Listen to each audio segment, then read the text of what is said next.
How's it going, guys? I'm Annaliese, and it looked like you lot enjoyed it when I read chapter 1 of Jay Manuel's book, The Wig, The Bee, The Meltdown. So I thought I'd do the same thing for Andre Leon Talley's newest book, The Chiffon Trenches.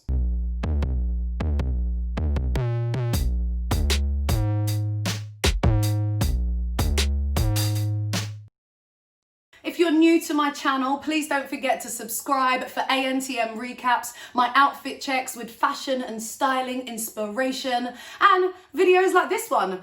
I am also super committed to my YouTube schedule, so make sure you hit the bell for notifications so you don't miss out on anything. And while you're at it, please make sure you show me that you like this video by giving it a thumbs up. So yeah, Andre Leon Talley, The Chiffon Trenches, a very juicy memoir, especially if the reviews are anything to go by, from fashion journalist, style icon, author, former creative director at Vogue. Yeah, Andre Leon Talley. I thought I would put on my latest designer purchase in celebration, this awesome dress from Diane von Furstenberg. Make sure you keep watching for fashion updates. So the main reason that I wanted to read this is because apparently he goes in on Anna Wintour, and I know that that's just going to be a whole bunch of tea sipping, and we all know it was a complete madness when he was a judge on ANTM. He's got a great face, right?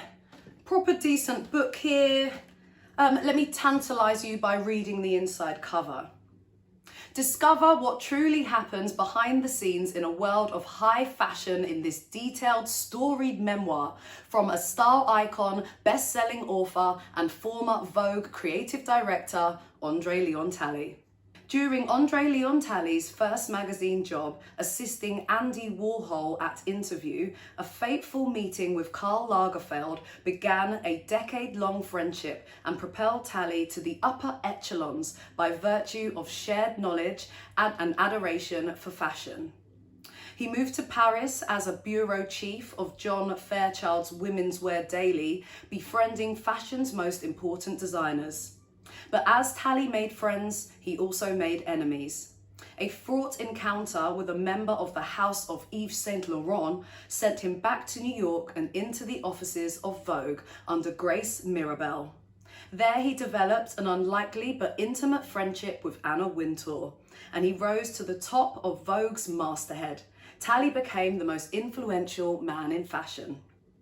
The Chiffon Trenches is a candid look at the who's who of the last 50 years of fashion and proof that fact is always fascinatingly more devilish than fiction. Andre Leon Talley's engaging memoir tells the story of how he not only survived but thrived despite racism, illicit rumours and all the other challenges of his notoriously cutthroat industry to become one of the most legendary voices and a face of fashion. Now, I'm not quite sure how much of this I'm going to read. Definitely the intro, chapter 1, maybe more. Let's see how easy it is to read. Bear with me, you know, reading out loud is not easy. So we're going from the introduction. For more than 4 decades, I went through a series of voyages with Vogue magazine and its editor-in-chief, Anna Wintour. Oh, we are getting right into it. The most powerful person in fashion. I was a fixture, a force, and a fierce advocate of fashion and style.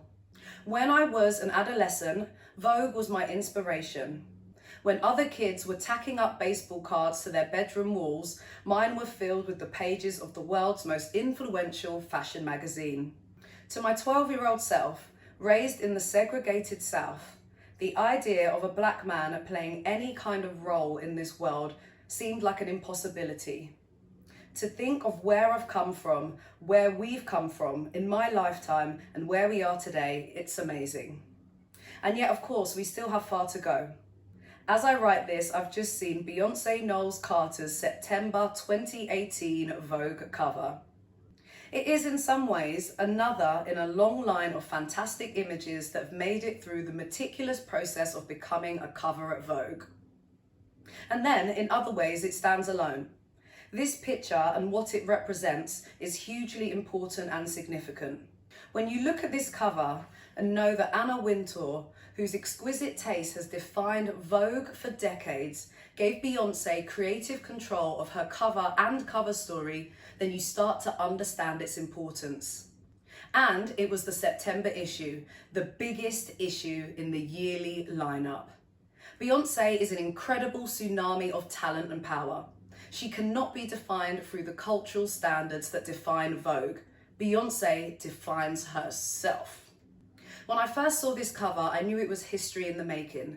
Chosen at Beyoncé's suggestion, photographer Tyler Mitchell, at only 23 years old, became the first black man to shoot a cover image in the 125-year history of one of the most prestigious magazines to ever exist.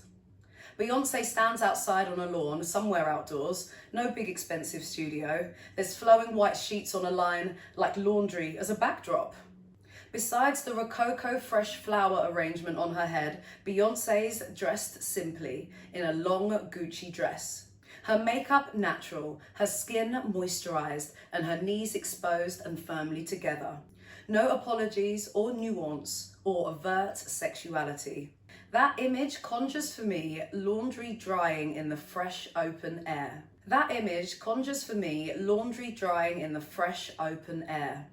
Mitchell's photograph suggests the lawn dress, delivering white linens to the white master's big white house. Crisp, immaculate whiteness. Cicely Tyson, I hope I said that right, in the film Sounder, making money to feed her sharecropping family. Meet my great-grandmother and grandmother doing the weekly laundry, backs bent and weary in fatigue. Just another duty in the line of their responsibility, for the cleanliness is next to godliness creed that is part of a humble living.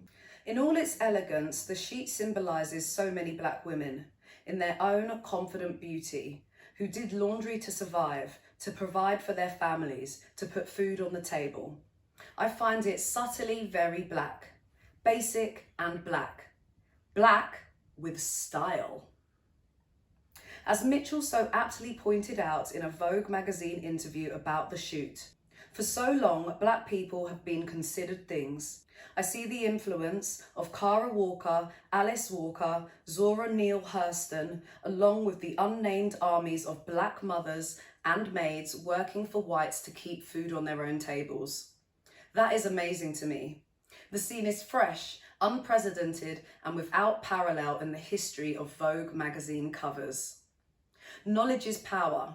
Fittingly, in the corresponding pages of Vogue, Beyoncé writes of exploring her roots and learning she's the descendant of slaves. That is evolution. That is revolution.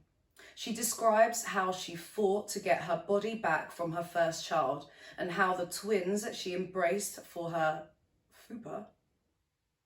Does that actually say fupa? It does say fupa.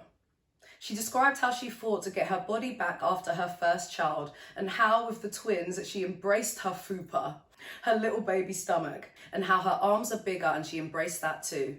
As a black woman, she is going on to inspire people. The only other time Beyoncé was on the cover of Vogue, there was no story inside. She wanted to interview herself and that was not allowed.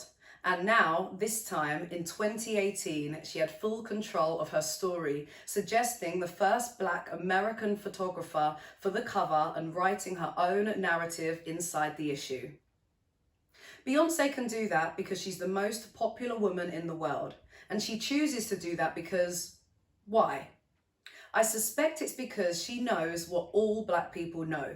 It's difficult to be a black woman or a black man in this country. We struggle to endure and overcome the centuries of ingrained white supremacy, the institutions of injustice and inequality, in every aspect of life in this, the great America. I proudly wrote and opted for the Sunday edition of the Washington Post about the cultural differences of Beyoncé's cover. Upon its publication, I sent the link to Susan Plageman, the publisher of Vogue. She was thrilled with the piece and sent it off to every major editor in the Condé Nast lineup, including Anna Wintour. Not one of these editors wrote me about the piece. Not one quick email from Anna Wintour. Editors I've worked with for decades didn't understand the importance of the occasion simply because they are not capable of understanding. None of my contemporaries have seen the world through black eyes. Wow. Dang. For so long, I was the only person of colour in the upper echelons of fashion journalism. But I was too busy pushing forward, making it to the next day, to really think about the responsibility that came with this role. Memories linger in my mind. Now I realise it's my duty to tell the story of how a black man survived and thrived in the Chiffon Trenches. Although great strides have been made, I'm still very aware of my being black in this country. I'm aware that a black man still has to work 1,000 times harder to live the American dream. I'm also aware that every day when a black man wakes up in this country, no matter how successful or unsuccessful he is, his race will determine what he does and how far he goes in his life. No matter what you do, who you are, what career you choose, as a black man, you realise every day that our country was founded on the misguided rules and conceits of racism and slavery. As a black man goes through life realising, there, but for the grace of God, go I. Racism moves under the epidermis as a constant reality. It's part of the fabric of our existence. We are a blues culture, according to Colonel West. We invest in blues every day when we wake up. Good morning, heartache, I rise. Yes, I rise. Thank God. Hope lives. I didn't understand that. You must always wake up and create your own miracles every day. I went through my life on the strength of hope and the memory of my ancestors and the people who showed me unconditional love. There's no sunny day, yet there is sunshine in my life. You have to hope. It's a dangerous and perilous tightrope walk, and yet you must rise to meet the day. We rejoice in Beyoncé and her blackness, in Tyler Mitchell and his blackness, and in all the generations behind them. I feel unspeakable joy for their landmark in history and for the future of fashion. The power in knowledge cannot be understated. When people ask me for advice, I tell them two things. Never give up on your dreams and do your homework. Homework can mean a lot of things, but do your homework in life. Style will get you up the steps and into the revolving door. Substance and knowledge will allow you access to create new horizons. My great depth of knowledge is the #1 skill I possess and has carried me throughout my career to this day. Rivers deep, mountains high. All the people that have mattered in my life have approached me because of my knowledge. Throughout my career, designers liked spending time with me because I studied, and I resolved to learn as much as I could. The waters I sailed through were often tumultuous, but I often found kindness and people who were similar to me, and it opened a range of possibilities for being. I hope you find my glorious and somehow triumphant crawls through the Chiffon Trenches to be fierce and fearless. I'm now in my 70s, but mentally I feel like I'm 29. Physically, I'm a huge galloon, slowly sailing into the harbour, broken from so many battles. But still I rise and continue to express myself with an articulation, eloquence and respect. I bow down to no one and find my way through the memory of what has been good in this life, which is not yet finished. My past gives me strength. Chapter 1. I was born in a now torn down hospital on the edge of Tony, affluent Georgetown in Washington, D.C. 2 months after my arrival, my parents, Alma and William Carroll Talley, took me to my grandmother's house in Durham, North Carolina, the centre of the tobacco industry. My parents were young, and as was typical in Southern black households, it was decided I would go and live with my grandmother, Bernie Frances Davis. As my parents sought careers in the nation's capital, I called my grandmother Mama. Mama and I lived with my great-grandmother China. Both widowed, they coupled pension checks and my grandmother's salary from being a domestic maid at the men's campus of Duke University, as well as supplemental income from my parents to make a house that operated on organisation, faith, God and maintenance. As a young child, I was given duties: dusting, collecting coal for the stoves and gathering kindling from the woodshed, as well as washing dishes after meals. There was church going, and then there was church going. Sunday school, vacation Bible school, homecoming celebrations, baptisms in the rain-filled concrete pool constructed just beyond the churchyard cemetery. I went to Leon Park Elementary School, which was just down the street from our home. I had close family bonds, and my favourite cousins were my best friends. Most of the time I managed to avoid the cruel bullies at school and in the neighbourhood. I do, however, remember vividly staying home from school on a rare snow day and proudly building a 3-tiered snowman in our front yard, completed with coal eyes, a carrot nose and coal lips. I went into the kitchen at lunchtime, where my great-grandmother China was heating up a can of Campbell's chicken soup for me. By the time I'd put my coat on and returned outside, the neighbourhood kids had destroyed my freshly constructed snowman. I turned around and went back inside and sulked. What could I do? My grandmother's mother couldn't come out and take up my defence, and I had no desire to chase down and confront the vandals. Young people can be very mean. When I would get upset, my Uncle Lewis used to say to me, "Just keep getting up. Get up every day, just keep going." It was one of the best advice I've ever been given. At an early age, I found my fantasy world in books and records: classical music, Nina Simone, Laura Nyro, Aretha Franklin, Diana Ross. In my Aunt Myra's country house, I found a book on the disaster of the Titanic, the luxury ocean liner that was never supposed to sink. The wealthy and middle class went to their deaths in the cold sea. Every time I went to visit Aunt Myra, I picked up this book. It resonated as something in my mind's eye that was outside of the norm in my everyday existence.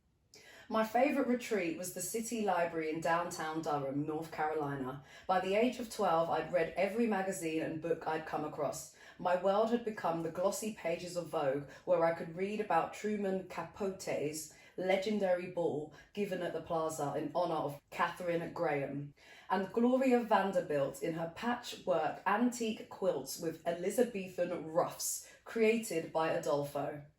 I loved seeing her photographed in her simple main botcher suits or the exotic fortunely pleated gowns she kept folded in special coils like snakes to keep the silk vibrant. I feel like there's going to be a lot of fashion references and words that I won't know how to say, so I apologise. I dreamed of meeting Naomi Sims and Pat Cleveland and living a life like the ones I saw in the pages of Vogue, where bad things never happened. Blue spring skies lent my grandmother's rose bushes a glorious colour in our front yard. Summers were spent picking wild berries, watching cardinals zoom around our house and having wonderful, delicious dinners, cooked all day and eaten at 5:30. Food was our luxury, simple, good, home-cooked food. Every day there were fresh-cooked homemade meals. Sometimes we ate leftovers, but I remember Sundays when hot, fresh, beaten buttermilk biscuits, rows of crisp bacon, scrambled eggs and preserves made our breakfast. Cake, pie and a myriad of home-cooked desserts were my favourites. Autumn brought with it crisp, crinkly golden leaves from the maple tree, a massive one in our front yard. Its leaves awful to rake. In the winter, if it snowed, I had to gather extra buckets of glossy chunks of coal in the scuttle and store them on the back porch. I don't even know what he's talking about. Great-grandmother China died in January 1961, and I felt alone for the first time. For a budding young man, this was overwhelming. The death scene of my great-grandmother, a lady who was the matriarch of a God-fearing and a God-loving family. The family gathered at Aunt Pete's and she made enough food to feed everyone, including her 7 daughters, 1 surviving son, and an assortment of extended family members. Throughout the night into the morning, the adults were in the family room, sharing stories of growing up and their beloved mama. Somehow there was an economy of words between my grandmother and me as we shared this humble, modest household filled with nourishing love and the greatest of values, treating others with kindness and caring for your neighbours and family. Life went on. My parents divorced when I was 9. Nobody told me about their separation, but I eventually figured it out. Both of them continued to visit frequently, my father always bringing me some luxurious gift, a bright red brand new bicycle, the World Book Encyclopedia, a black and white television, or my first record player. I had an allowance and would go to downtown Durham on Fridays with Mama and purchase the latest 45 RPM records. I treasured each of the items he gave me. My mother had left my father because she thought she could do better and planned to marry another man who was slightly more affluent than my father. One morning, not long after the divorce, she got an invitation to that man's wedding to another younger woman. That broke my mother's spirit forever. She became ill after that. Her hair turned white prematurely, and she had the sort of meltdown that resulted in her trying to set her... And she had the sort of meltdown that resulted in her trying to set fire to her apartment. On top of it all, she refused even the smallest amount of alimony she was entitled to by law. She simply handed him the way out of their marriage and soldiered on financially, but became cruel and bitter emotionally. She would come visit us in Durham and she would go to church and be part of everything. But there was never really much of a conversation to be had between the two of us. I would talk to her, but she barely said anything back. While I knew she loved me, I don't think she liked me. Oh. Like most Americans, my grandmother and I watched the presidential inauguration of John F. Kennedy, as it was a defining moment in a new era for our country. It symbolized hope, and it also symbolized glamour. Jackie Kennedy was the youngest First Lady, and she was an influencer, perhaps the first influencer of the modern world. I was in awe of her, the way she walked in at the inauguration in her cloth coat. I was obsessed with her pillbox hat and her little snippet of fur at the collar, and her fur-edged boots, as well as the muff she carried to keep her hands warm during the freezing cold January day. My captivation continued when on Valentine's Day in 1962, a tour of the White House with Mrs. John F. Kennedy aired in black and white on all the networks. I was so caught up with the sheer magnitude of this first glance inside the first home of our nation. Jackie Kennedy, her style truly resonated with me. I knew I had witnessed a moment, one that was sure to be the beginning of many. There she stood, hair perfectly coiffed and curled, in her chaise ninon, line-for-line copy of an original Dior from Paris. She spoke of the White House with knowledge and eloquence. It was then I learned the word porte-haute. The Parisian linen firm had donated a long white tablecloth for the state dining room, hand-embroidered in gold thread. I learned that she wanted simple glasses for wine and water. She revealed she'd found them in Virginia. She spoke of the Stamford white mouldings painted white from 1902, and she recalled that Teddy Roosevelt had commissioned a fireplace surrounded in marble with images of American buffaloes. From her quiet, elegant manner of speaking, the control of her message, her focus on the history of this great edifice, I learned my passion and love for antiques and the finer things. So in life, I followed Jackie Kennedy. She was my heroine in all the things that mattered: clothes, decorating, and the way she presented herself as First Lady. My aunts copied her style according to their budget, with pillowbox hats and elegant chain strap handbags. Gloves, of course. All respectful Negro churches, am I allowed to say that on here? All respectful Negro church ladies were inspired by Jackie Kennedy. Negro was the proper term back then. African American is proper today. My grandmother had a drawer full of gloves, her most luxurious accessory for every season of the year. Another drawer held her cherished handkerchiefs, which she slipped into her Sunday handbag.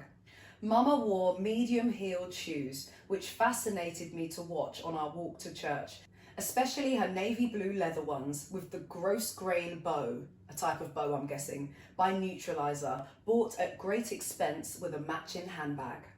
The orchestrated funeral of President John F. Kennedy was the most incredible pageantry of dignity. There was Mrs. Kennedy in her black Givenchy suit with the tassel fringe as buttons, her face covered by a veil attached to her pillow box. It was a message to the world that she was a mother and a wife and created a symbol of strength and style. Jackie Kennedy seemed more like a film star than a wife of a president. She had more impact on me than any actress.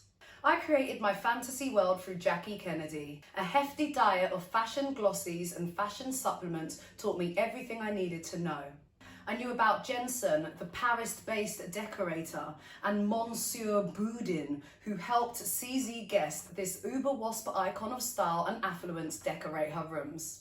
I knew about Bunny Mellon, who lived in Upperville, Virginia, the best friend of Jackie Kennedy. I knew about Lee, Princess Radziwill's sister to Jackie Kennedy, living a gilded life in London, with a house in the country decorated with the help of Mongiardino of Italy. I remember so fondly making mental pictures of Lee Radziwill, dancing in her silver Mila Chion couture dress at the Truman Capote black and white ball.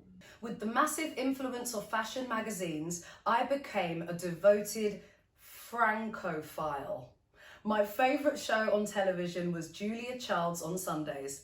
I loved her irreverence and I loved her manner of speaking French. I took 4 levels of French from junior to senior high school and I majored in French studies at North Carolina Central University, an African-American state university in Durham. There I excelled and received a full scholarship to Brown University in Providence, Rhode Island, where I would receive my master's degree and begin pursuing doctoral studies. My plan was to become a French teacher at a private school somewhere.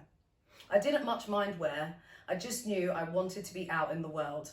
On the very day I was going off to graduate school at Brown with a full advanced degree scholarship, my mother turned to me and whispered, "I don't know why you're going off to college for another few years of studies. You have a BA. Why don't you go and join the army so you can have benefits?" Uh-oh. Rude. I thought to myself, what is she talking about? Brown is an Ivy League school. She didn't understand what a high school honour had achieved. My grandmother overheard this whispered conversation and bullied her way right through the cracks. She said to her daughter, "Just leave him alone, he'll be fine, let him go." Mama understood and always encouraged and supported me along the way. She had faith and she knew it was going to be fine. She just kept packing my cardboard boxes with quilts made by her mother's sister, Aunt Luna, that I cherished for my dormitory room, as well as sheets and towels. It was modest, but that soon changed once I got to Brown and had a monthly stipend, with which I splurged on Yves Saint Laurent sheets, lengthy brand-stamped lush yellow towels, and Rive Gauge clothes on sale. At Brown, I studied the culture of France, the brilliant, intellectual, bohemian lifestyle of the 19th century. Charles Baudelaire, Rimbaud, Verlaine. I felt free, no longer restrained by the rigid, judgmental community I'd grown up in. Now that I was out in the world, I didn't give a damn about what anybody thought about me. I wore a vintage surplus Navy Admiral's coat in perfect condition. All the brass buttons were intact. It was a maxi, almost to my feet, and I wear it with scratchy sailor pants, 4 inch above the ankles, and lace-up Oxfords with small flamenco dancer heels. Oh, I enjoyed that. During the first winter break, I brought the coat home to North Carolina. I was so proud of that coat. My grandmother could not have cared less, but my mother refused to attend church with me while I was wearing it. As we got out of my cousin Doris Armstrong's car, she always drove us across town, picked us up and took us to our country church. My mother held me back. She glared at me and said, "I can't be seen walking with you up the aisle in this Phantom of the Opera look." "Go ahead," I said. I waited outside for a few minutes while she went in, smarting from her comment. My mother could be quite nasty to me, but I still respected her. That did not mean I had to like her. I was a fashion addict, dramatic in attire and appearance, even back then. I would wear kabuki makeup like Diana Freeland, legendary Vogue editor-in-chief, or Naomi Sims, the first black model I ever saw in Vogue. On a typical day, I would layer Estee Lauder's latest shade of deep grape on my temples, top it up with Vaseline and head off to class. My wardrobe caught the attention of affluent students at the Rhode Island School of Design, also located in Providence. I began to live two separate lives, the one on campus for my studies at Brown and the one at RISD, where I made friends with Jane Kleinman and Reed Evans. Jane's father was then the head of Kaiser Roth Hosiery, and Reed's uncle was David Evans, the shoe magnate. They lived off campus in a big floor-through apartment filled with sunlight and incredible antiques. Reed came to RISD with a huge van of furniture. There were Chippendale dining room chairs, a beautiful mahogany leaf table, baccarat glassware, sterling flatware, damask tablecloths, and a beautiful china with leaf gold borders. One weekend, Jane went home to New York City and came back to school with a Revillion skunk coat purchased on sale at Saks Fifth Avenue.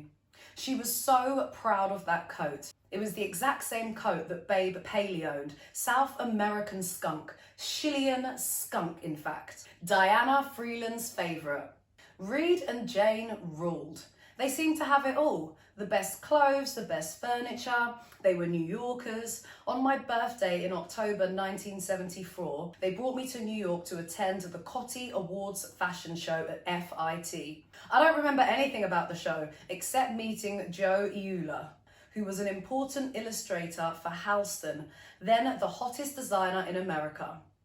Joe Iula invited me to a party at his house after the show, where I met Elsa Peretti, as well as Carrie Donovan, with whom I'd corresponded years earlier. Carrie was a madcap and a very talented fashion editor, a cross between Kay Thompson in Funny Face, the best fashion comedy film ever, and Maggie Smith in a movie that won her the Oscar, the prime of Miss Jean Brodie. I absolutely adored Carrie's boutique pages at the back of Vogue. I walked up to Carrie Donovan and introduced myself. "You wrote me a letter," I said, and reminded her that I'd written to Vogue, inquiring as to who had discovered the model Pat Cleveland. Carrie had written me back and said it was she who had discovered Pat Cleveland on the Lexington Avenue subway, travelling to work one morning. The note was brief but beautiful, typewritten and signed in electric green ink. Carrie was warm and gracious and told me to stay in touch. "And if you ever want to work in fashion, you have to come to New York," she said. As soon as I arrived back in Providence, I made plans to abandon my studies at Brown and move to New York. I already had my master's, but was working on my doctoral thesis with plans to become a French teacher. While I'd been recommended for teaching positions at private schools up and down the East Coast, I was unable to secure a job. I was eager to see what awaited me in New York and in the world of fashion. Reed had finished his studies at RISD and already moved back to Manhattan. He offered to let me stay with him until I got myself situated. In one large, soft Louis Vuitton zipper satchel, I packed my most precious items: my navy coat, 2 pairs of velvet Rivi Gauchi trousers, 2 silk Rivi Gauchi shirts, and my first bespoke black smoking shoes, custom made by Reed Evans himself.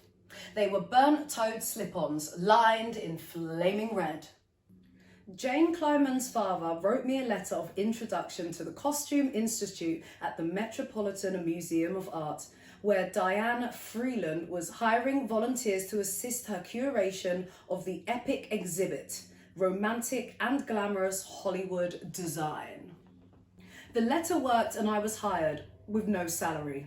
I didn't care. I was going to meet Diana Freeland, grand set and most important fashion empress, the famed editor-in-chief of Vogue for almost 10 years.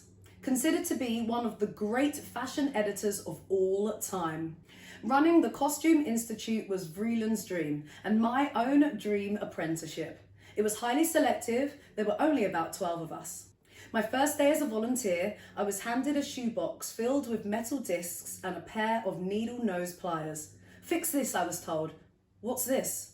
"It's the chainmail dress worn by Miss Lana Turner in The Prodigy. Miss Vreeland will be here shortly to inspect your work." Left to my own devices, I laid out all the pieces and quickly figured out the complex puzzle pattern. Eventually, I was able to craft the shoebox of metal back into a dress. "Who did this?" Mrs. Vreeland asked. "The new volunteer." "Follow me," she said, and I did. We went to her office where she sat me down and wrote my name in large letters. Helper. She wrote it underneath and handed the piece of paper to me. You will stay by my side night and day until the show is finished. Let's go, kiddo. Let's get cracking. Mrs. Vreeland spoke in narratives, in staccato sentences. You had to figure out what she wanted. The next dress she assigned me to was from Cleopatra, worn by Claudette Golbert. You must remember, Andre, white peacocks, the sun, and this girl of 14 who is queen. Now, let's get cracking. Righto. It was a gold lame dress. I spray painted the mannequin the same colour gold. Right-o, I say, Andre, Miss Vreeland responded. Over the next 6 weeks, I became one of Mrs. Vreeland's favourite volunteers in what was really like a fine fashion finishing school. Through Diana Vreeland, I learned to speak the language of style, fantasy and literature. I listened to and learned from Mrs. Vreeland. It's so hard to say. How many times is he going to say it? Vreeland. I hung on her every word, every utterance.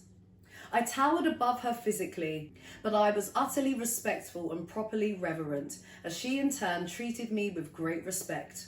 She must have loved the idea of my presence, the combination of my looks, tall and honey-coloured, my impeccable manners and grooming, and my blossoming unorthodox style, plus my master's degree.